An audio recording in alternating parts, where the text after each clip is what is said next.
Que tal, saúdos? Detido en Ribadumia un presunto xihadista. Trátase dun home duns 30 anos. A Policía Nacional desenvolveu nas últimas horas un operativo en Sisán que se está a levar directamente dende Madrid. Ampliamos de contado xusto despois dos titulares. O Concello de Noia toma medidas para garantir a súa estabilidade. O goberno local acaba de poñer en marcha un plan económico financeiro. Faino despois de regularizar as facturas pendentes de cobro de exercicios anteriores. Conta atrás pro inicio das obras do coñecido como bypass de Mollabao e da reforma da avenida de Rosalía de Castro en Pontevedra. O Concello celebrou este mércores a mesa de contratación para coñecer os detalles das ofertas das 6 empresas que aspiran a facerse coa adxudicación orzamentada en 3,7 millóns de euros. A intención do goberno local é que os traballos estean en marcha antes do verán. Ribeira avanza na execución do plan de sostibilidade turística en destino cun novo proxecto pro acondicionamento do Paseo das Carolinas. Contempla a rehabilitación do treito entre Lajareu e o monumento a Deje, con melloras no paseo e a creación de novas pistas deportivas. As unitarias de Lantaño e Romai no Concello de Portas precisan rapazada para evitar o seu peche. As escolas fan un chamamento ás familias para que no vindeiro curso matriculen ali os nenos e nenas. Nos dous casos, polo de agora, non contan co mínimo que exixe a Xunta para seguir abertas.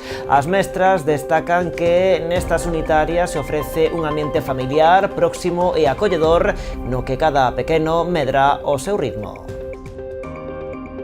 E Pontevedra repetirá este ano como sede da gran final dos campeonatos mundiais de triatlón. As probas celebraránse do 23 ao 27 de setembro, reunindo na cidade ao redor de 5.000 deportistas, entre os que estarán os grandes campións das diferentes disciplinas. Están vendo as novas do día en Canal Rías Baixas. Comezamos coa detención dese presunto xihadista en Ribadumia.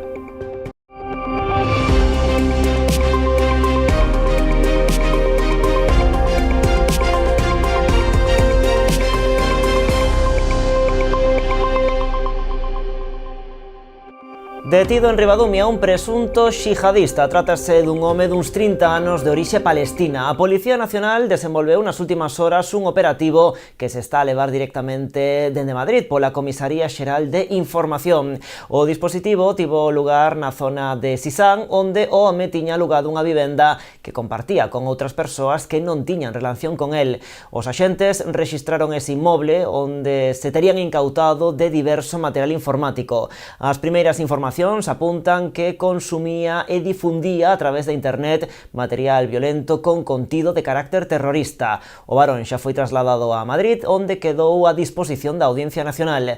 Dende a Delegación do Goberno en Galicia apelan á prudencia ante este caso e a deixar traballar as forzas e corpos de seguridade do Estado.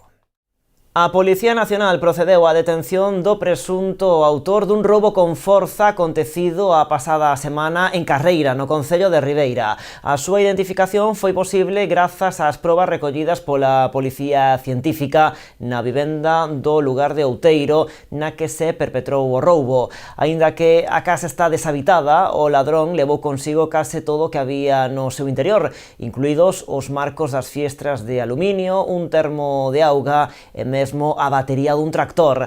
Tras a súa detención, o home duns 30 anos foi posto a disposición do xulgado de Ribeira. Tras acollerse o seu dereito a non prestar declaración, quedou en liberdade, posto que a Fiscalía non solicitou o seu ingreso en prisión.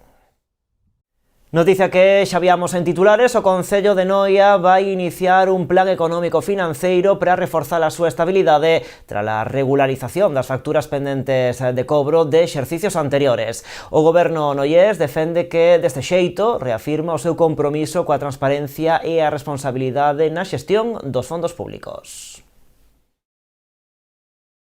O Executivo noiés levará a cabo neste 2026 un plan económico financiero unha vez completado o proceso de revisión e regularización contable que permitiu incorporar facturas pendentes de exercicios anteriores, principalmente entre os anos 2022 e 2024.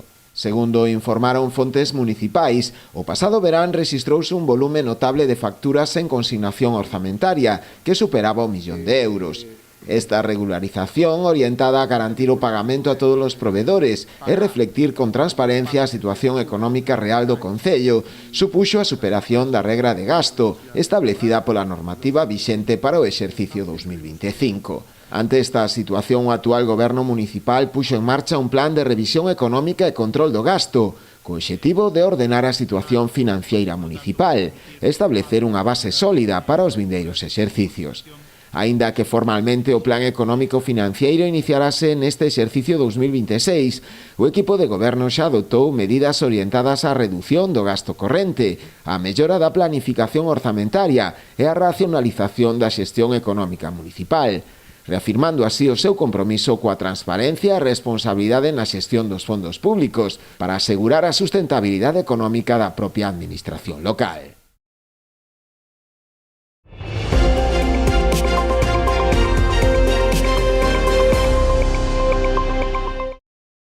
Conta atrás en Pontevedra pro inicio das obras do coñecido como Bypass de Mollabao e da reforma da avenida de Rosalía de Castro. O Concello celebrou este mércores a mesa de contratación para coñecer os detalles das ofertas das 6 empresas que aspiran a facerse con esta adxudicación que está orzamentada en 3,7 millóns de euros. A intención do goberno local é que os traballos estean en marcha antes do verán. Necesariamente hai que facer antes o bypass para logo poder cortar Rosalía de Castro. Esta obra vai a significar unha mellora sustancial da calidade de vida no barrio de Mollabao, que era un barrio que todos estamos de acordo, e o goberno máis, de que o necesitaba urgentemente, que tiña moitos problemas pola cantidad de infraestructuras e de competencias de distintas administracións que había na zona. Por lo tanto, eu estou encantado, como unhas castañuelas, de ver a luz ao final do túnel, non? Tamén hoxe o Concello adxudicou o contrato de renovación do alumeado público nos barrios da zona norte e leste de Pontevedra. A intervención suporá a renovación de máis de 2.300 luminarias destes puntos da cidade, que permitirá mellorar a eficiencia enerxética e suporá un importante aforro para as arcas municipais. Así, o consumo pasará do 1.600.000 kilovatios ao ano aos 356.000 cos novos dispositivos, o que suporá unha reducción dun 77% que se notará nos orzamentos municipais. Este ano, o goberno local diminúe a partida destinada a este servizo en 1,5 millón de euros. Tamén se reducirá o impacto ambiental cunha diminución das emisións de CO2 que pasará a algo máis de 650 toneladas ao ano. O contrato foi adxudicado por 2,2 millóns de euros. Os traballos comezarán en marzo e teñen un prazo de execución de 6 meses. Despois desta intervención, o 83% das luminarias do Concello de Pontevedra serán LED. Quedarían pendentes de mudar parte das parroquias de Tomeza e Salcedo e as do centro histórico da cidade. Avanzan a bo ritmo as obras da Casa da Cultura de Boiro, un dos proxectos estratéxicos que suporá un importante avance no municipio a nivel cultural. O novo inmoble duplicará a superficie e permitirá acoller espectáculos de gran formato. As obras de rehabilitación e ampliación da Casa da Cultura de Boiro avanzan a bo ritmo co obxectivo de cumprir cos prazos de execución desta instalación que mudará a forma de entender a cultura no municipio. O inmoble actual databa de 1988 e non cumpría algúns parámetros para acoller grandes espectáculos, tanto pola súa capacidade como polas características do escenario. Sobre todo o escenario non cumplía uns parámetros mínimos para albergar unha actuación media alta. Eso nos impedía traer grandes actuacións a Boiro, desde obras de teatro a outra índole. Tamén, si é verdad, por capacidade, tiñamos unha capacidade de 289 plazas, agora vamos a ter 535, pero xa non só é auditorio, non tiñamos camerinos, non tiñamos almacenes, non só o auditorio, sino tamén a biblioteca quedaba moi pequena, non tiñamos unha ludoteca, agora vamos a ter unha zona infantil para fomentar entre os máis xóvenes a lectura, non tiñamos unha aula de estudio, vamos a ter unha aula de estudio para universitarios de 32 plazas, vamos a ter unha aula informática en condicións para 12 plazas, vamos a ter un almacén tamén para guardar todos os libros que temos, que decir, un archivo, un depósito de fondos. Vamos a ter unha aula de formación en condicións. Con este proxecto cofinanciado polo Ministerio da Axenda Urbana a través do PIREP, Boiro aspira a converterse nun referente cultural. Unha obra financiada polo Concello de Boiro e tamén polo Ministerio de Vivenda e Axenda Urbana mediante un PIREP local, donde aportan 1.600.000 euros, e, bueno, unha obra estratégica a nivel cultural para o Concello de Boiro, para que non perda ese tren cultural. Estamos falando que era un edificio construído alá en 1988 que constaba de 1.792 metros cuadrados de superficie, e ahora que se van a transformar nun inmoble de casi 3.000 metros, que dicir, máis do doble de superficie, non? O investimento total previsto rolda os 4 millóns de euros para acometer esta importante actuación, que estará rematada a finais de ano. Bueno, pois seguimos en Boiro. Dende o Concello valoran tamén moi positivamente a marcha das obras para a construción das beirarrúas e un treito de carril bici na Avenida da Constitución, entre a Avenida de Compostela e a Rúa Salvador Allende. O importe da actuación que se está a levar a cabo achégase aos 200.000 euros, financiada a través da Deputación da Coruña, con cargo ao Plan de Obras e Servizos de 2023. Os traballos que se están a executar contemplan a construción de beirarrúas de formigón e baldosa hidráulica nunha zona do centro urbano que carecía delas. O proxecto contemplou ademais a instalación de tubaxes para o saneamento e abastecemento de auga, así como para as canalizacións eléctricas. A actuación ten como principal finalidade a mellora da seguridade viaria nun treito ademais cun abundante tránsito de peóns, ao ser unha zona de paso para escolares de varios centros educativos e tamén de camiño cara á praia. O Concello da Pobra saca a licitación o proxecto de saneamento do lugar de Ouxo, en Posmarcos. A actuación suporá un investimento de máis de 120.000 euros e dará servizo á totalidade das vivendas deste núcleo de poboación.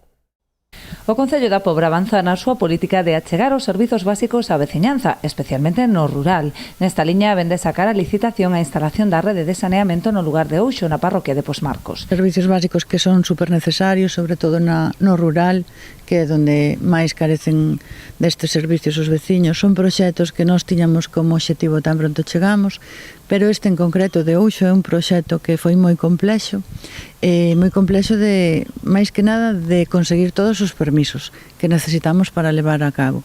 E, aunque parece que non, a administración é así, é super lenta e nos levou pois desde que eu collín a Concellería de Obras. Pero bueno, por fin conseguimos ter todos os permisos, todo o que se nos foi requerindo ben, e agora pois saleu a licitación esta semana. O proxecto contempla a instalación dun colector de saneamento de PVC para recoller as augas de todas as vivendas deste núcleo, conectando a nova rede coa canalización existente na Ribeiriña.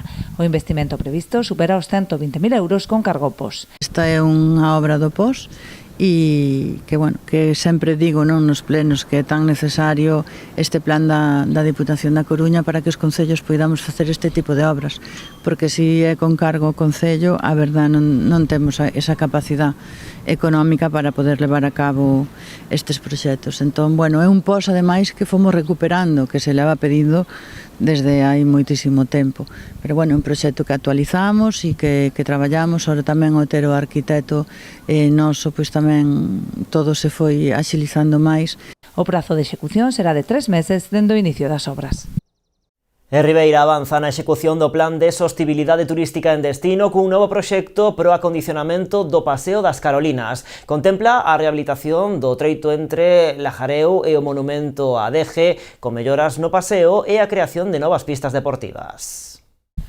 A mellora prevista no inicio do Paseo Marítimo de Coroso na zona das Carolinas suporá a recuperación do treito comprendido entre a zona de Lajareu e a Praza de Adeje. Procederase a sustitución da actual balaustrada, que se atopa en moi mal estado, e instalarase un banco corrido para abrir o Paseo ao mar. O proxecto contempla tamén a creación de pistas deportivas e un parque de calistenia.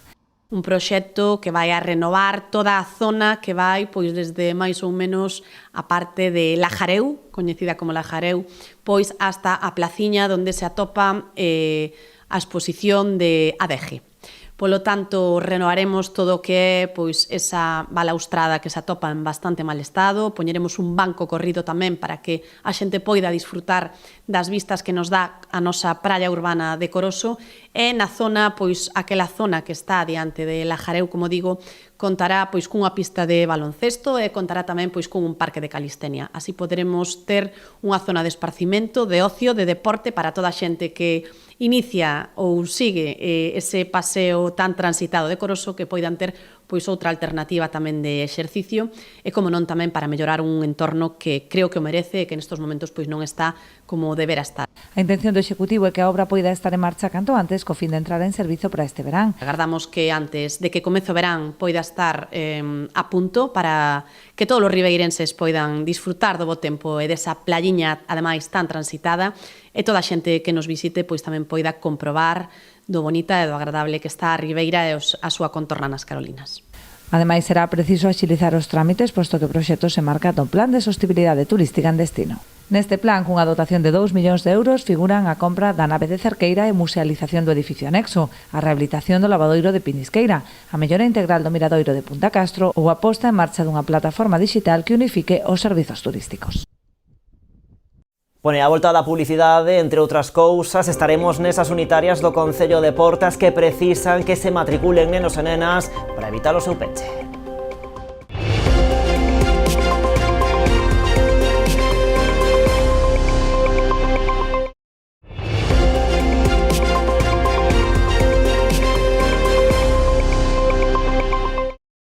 Pois aquí estamos nas novas en Canal Rías Baixas. Melloras de eficiencia enerxética no IES Francisco Asorei de Cambados. A Xunta investiu 31.000 euros no cambio de luminarias. Trátase da segunda fase dunha intervención que xa tivo outra actuación hai 3 anos na que se destinaran outros 130.000 euros. As novas lámpadas contan ademais con detector de fluxo regulando a súa intensidade en función da luz natural. Ademais deste cambio, instalaronse 36 paneis fotovoltaicos que se traducen nun aforro importante de enerxía e tamén no fomento do uso de fontes de tipo renovable. Esta mañá revisaron o resultado destas melloras o delegado do Goberno galego en Pontevedra xunto co alcalde de Cambados. Isto é unha segunda actuación de 31.000 euros despois dunha que se fixo hai 3 anos de 130.000 tamén para a eficiencia enerxética e que ademais desto pois se instalaron 36 paneis fotovoltaicos, bueno, que de alguna maneira contribuyen a un aforro económico importante, pero tamén, que o máis importante, é que se utilicen enerxías renovables e enerxías limpias pois no consumo destes centros. Parecenos un investimento moi axeitado, certo é polas variantes que conleva, non? Porque a mellora na eficiencia enerxética, na instalación eléctrica, pois por un lado conleva melloras nas condicións laborais de traballo dos docentes e tamén dos propios estudiantes para ler, para estudiar.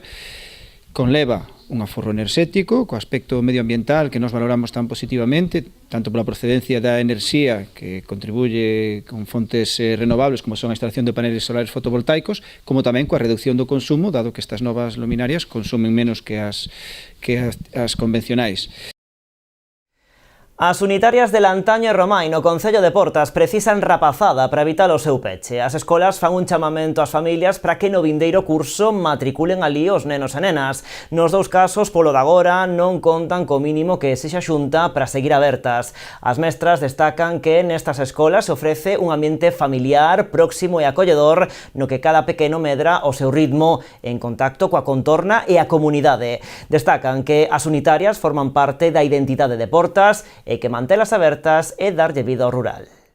Ir ao cole é outra historia se imos ás unitarias de Portas. Neste concello aínda quedan 2 escoliñas abertas en Romai e Lantaño. A esta última achegámonos para coñecer o seu proxecto educativo, un modelo diferente, cun ambiente próximo e familiar, un ritmo pausado en o que cada neno e nena medra o seu ritmo. O día a día é moi calmado, tratamos que sexa pois unha progresión do fogar, que disfruten da etapa infantil pois con confianza, facendo relacións de amizade duradeiras entre eles, porque ao ser pouquiños pois tamén se crean moita relación entre eles. Nesta escola hai este curso 5 pequenos, dende que chegan non paran, aproveitando ao máximo este espazo, con traballos na mesa, tempo para conversa, actividades en grupo e xogos. Recunchos que ademais son moi útiles para fomentar a atención personalizada. Aproveitamos tamén as profes para traballar individualmente con cada un, xa que son poucos, podémonoslo permitir, pois ese ratiño reforzamos con cada un pois o que consideramos que necesitan. Susana destaca que as unitarias permiten crear un vínculo moi especial con cada un dos nenos e nenas. Coñeces a cada neno, a cada familia, podes responder tanto ás necesidades de cada peque como ás inquietudes e necesidades de cada familia. Ademais, tamén se fomenta o apego á contorna, xerando un vínculo moi especial entre a rapazada e a parroquia. Mostra dese sentimento é Lucía. Ela, de pequena, foi alumna aquí nesta unitaria de Lantaño. Agora de maior, elixiu esta escola para facer as súas prácticas. Eu era unha nena moi da miña casa e agradecín moito que fose unha escola tan familiar, que fósemos pouquiños nenos, que pasasen tanto tempo conmigo, porque nun cole grande non se poderían permitir. Pero o futuro desta escola, como da unitaria de Romai, pende dun fío. Nos dous casos precisan escolarizar máis alumnado para o curso que ven para evitar o peche. Sería unha pena moi grande que isto pechase, porque unha vez que peche, pois non conseguiremos volver a abrilo. Pareceríame unha mágoa, creo que é unha escolarización moi distinta, creo que é un luxo. Así que en Lantaño Romai durante este mes de febreiro abriron as súas portas ás familias para que coñezan as escolas. Xa conseguiron unha nova matrícula, pero precisan máis. Fan un chamamento á veciñanza de Portas e incluso doutros concellos próximos. As portas abertas para todos. Tivemos alumnado de Caldas, tivemos alumnado de Vilagarcía, achegouse unha familia da zona de Xeve tamén para consultar. Esta familia ven de Vigo, que se mudaran cerca, ou decir, nós aquí vamos, non hai problema ademais en canto á baremación, porque temos unha ratio moi baixiña, entón colle máis alumnado, entón dá igual onde resida cada familia, que poden traer aquí o seu peque ou a súa peque sin problema ningún. O prazo de admisión para o curso que ven abrirá do 1 ao 20 de marzo. Agora toca agardar e confiar en que esta non sexa a derradeira foto de familia deste pequeno gran lugar. E Vilagarcía anima a veciñanza a alimentar un comelixo. O Concello pon en marcha unha nova campaña para fomentar a separación de residuos. Salientan que na cidade cada vez se recicla máis e mellor, pero que compre seguir dando pasos. Destacan a importancia de separar o lixo para evitar que os custes suban porque, segundo lembran, as novas normas penalizan todo o lixo que chega mesturado a Sogama.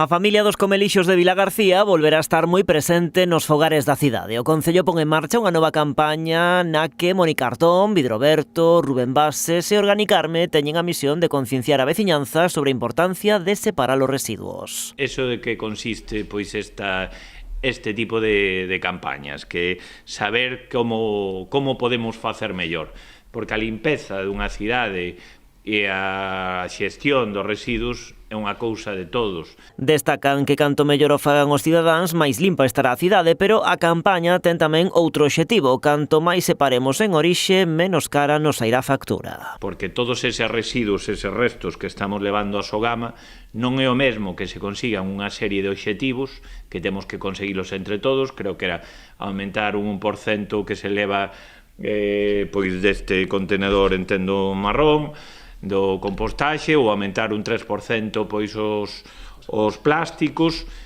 e Vilagarcía vai a cumplir eses obxectivos. Para concienciar sobre isto, o Concello vai repartir 10.000 folletos informativos porta a porta, aportando datos sobre os custos da xestión do lixo. Se un fai, neste caso, unha separación correcta, pois o custe sería 0 euros, ademais dos gastos de transporte, que eso, por suposto, vai a maiores.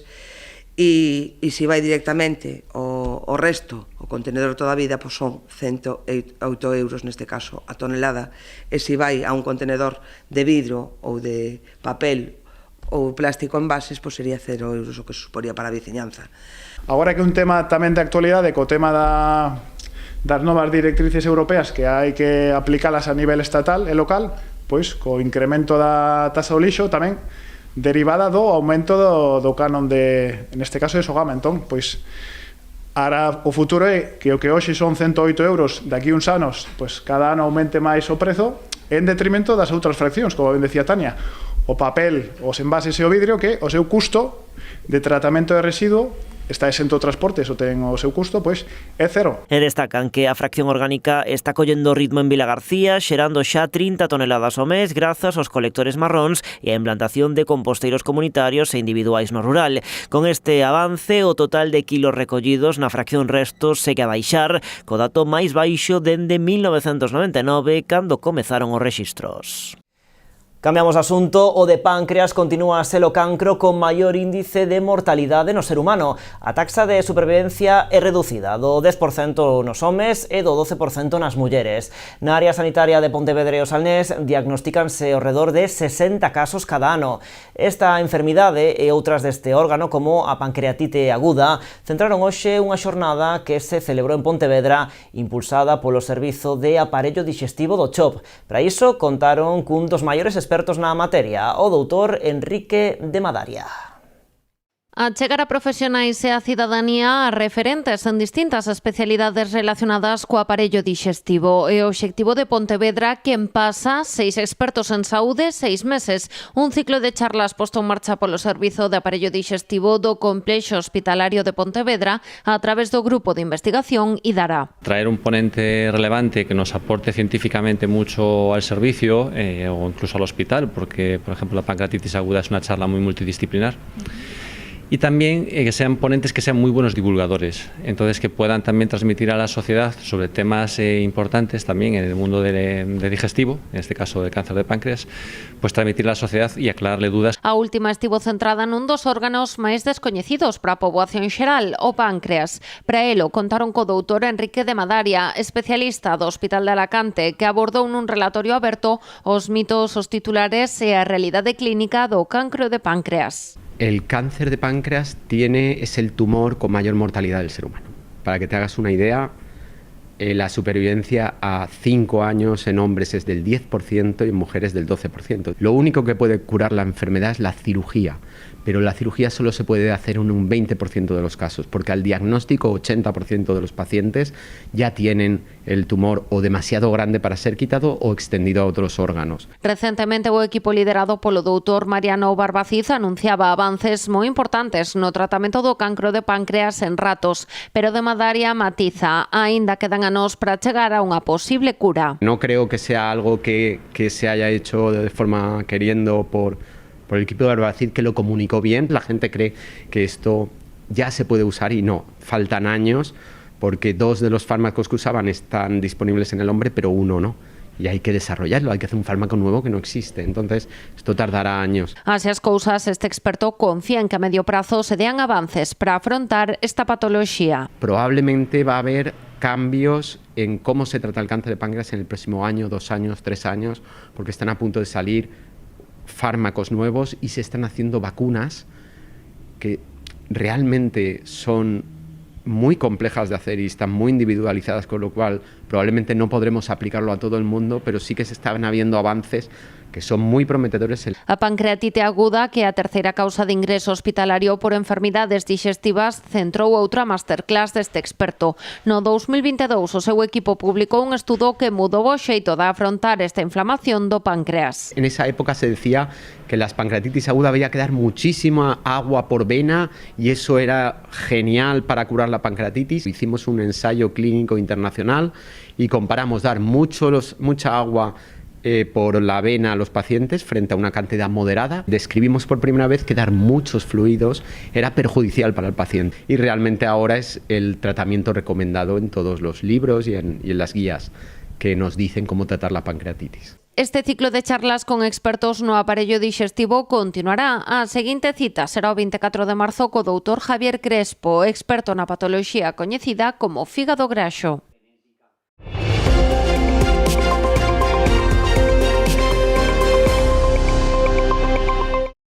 Pontevedra conta os días para comezar cunha das actividades máis agardadas da súa programación anual. O Salón do Libro Infantil e Xuvenil arrancará o vindeiro 4 de marzo, dando tiro de saída a unha proposta con máis de 300 actividades que encherá a cidade de cultura, música e, sobre todo, literatura.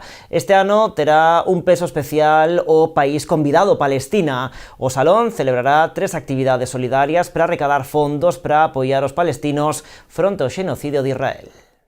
Do 6 ao 22 de marzo, o Pazo da Cultura de Pontevedra acollerá unha das programacións máis agardadas, a do Salón do Libro Infantil e Xuvenil. Actividades, claro, hai da orde de 160, hai outras tantas como mínimo, polas mañáns, que non aparecen no programa porque son para coles. Hai ademais 19 estreas mundiais neste salón, espectáculos que non se veron nunca en ningún sitio, temos 15 exposicións diferentes, hai 7 ou 8 actividades que son exclusivas do salón. Que non pare a música é o lema deste ano. Entre as novidades, o sábado 14 celebrarase o Orbil Fest, o primeiro festival para pequenos e familias. Ademais, a música estará presente en toda a programación. Haberá música clásica, música tradicional, haberá música contemporánea, haberá rock, haberá concertos, obradoiros, bailes, música para tocar, música para crear, música para escoitar, música para falar dela.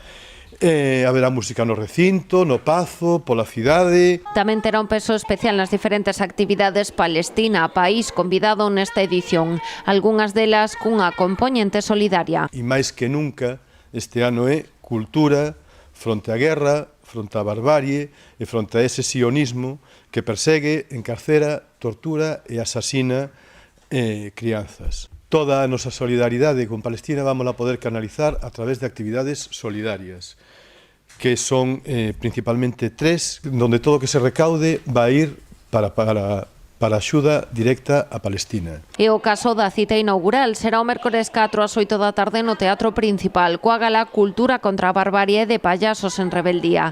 As entradas xa están á venda cun prezo de 8 euros. Vai estar presentada por Bea Campos, a nosa actriz de aquí de Pontevedra, van a actuar a Vela Circo, Leti da Taberna, ímolo pasar extraordinariamente con el, haberá un espectáculo de maxia con Mago Teto, e rematamos con De Ningures. Todas as persoas que participan neste festival fanno desinteresadamente para que se poida, como vos decía, enviar toda a recadación a Palestina. Outra das citas máis agardadas da programación é a troca de libros. Será o domingo 15 e ocupará toda a superficie do recinto feiral para dar cabida á gran demanda. E ademais vamos ter un fotomatón para facer bookface, e ademais unha DJ durante a xornada para animarnos esta mañán da troca de libros. As reservas de praza en salondolibro.gal abrirán cada mércores ás 5 da tarde. Dende hoxe xa están activadas as da primeira fin de semana,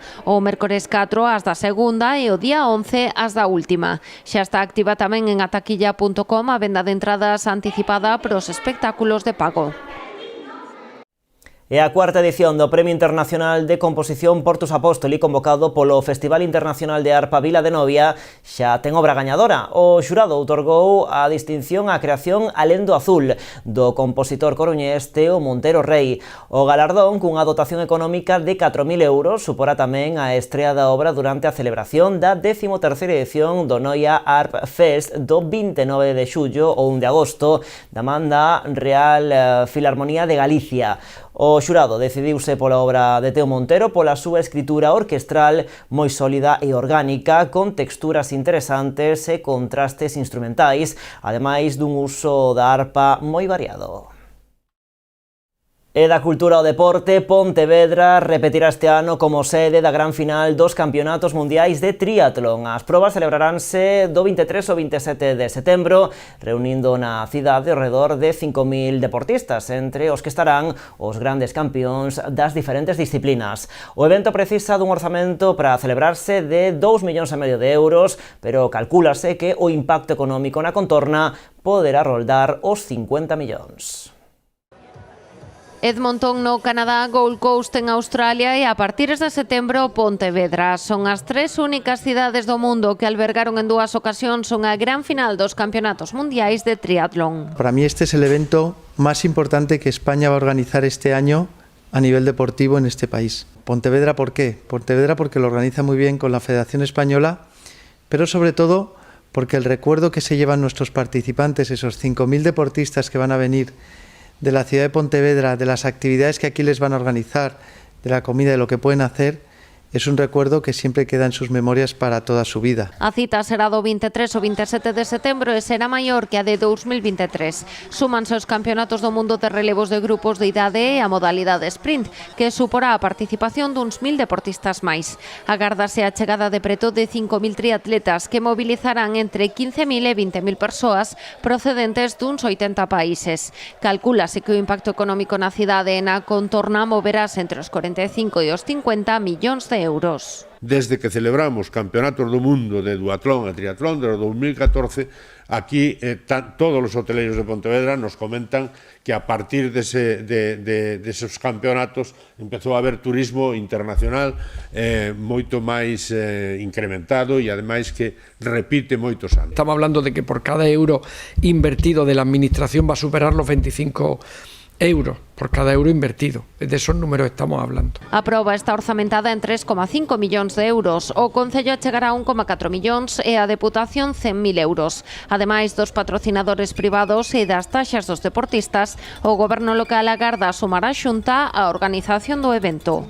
E da Xunta falamos tanto de deportes como da propia Xunta e especialmente de turismo da Xunta e do Xacobeo, porque isto vai a ser previo ao Xacobeo 2027 e, por lo tanto, creemos que se pode utilizar a gran serie, a final das series mundiais como unha promoción importante do Xacobeo. O alcalde destacou o impacto da gran final no eido promocional. Ademais, este ano, como novidade, o circuito de ciclismo das probas de elite masculina e feminina pasará polo centro da cidade. Vai a pasar polo centro da cidade por primeira vez e iso van a ser polo menos 4 horas de promoción da cidade de Pontevedra nesas dúas probas, que é absolutamente importante. A gran final contará tamén con importantes eventos paralelos, como o Congreso Mundial de World Triathlon, que se celebrará no Concello de Sanxenxo.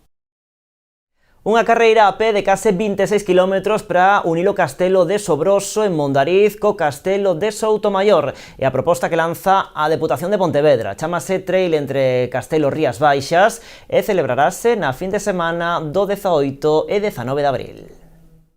Unha proba deportiva que é moito máis que iso.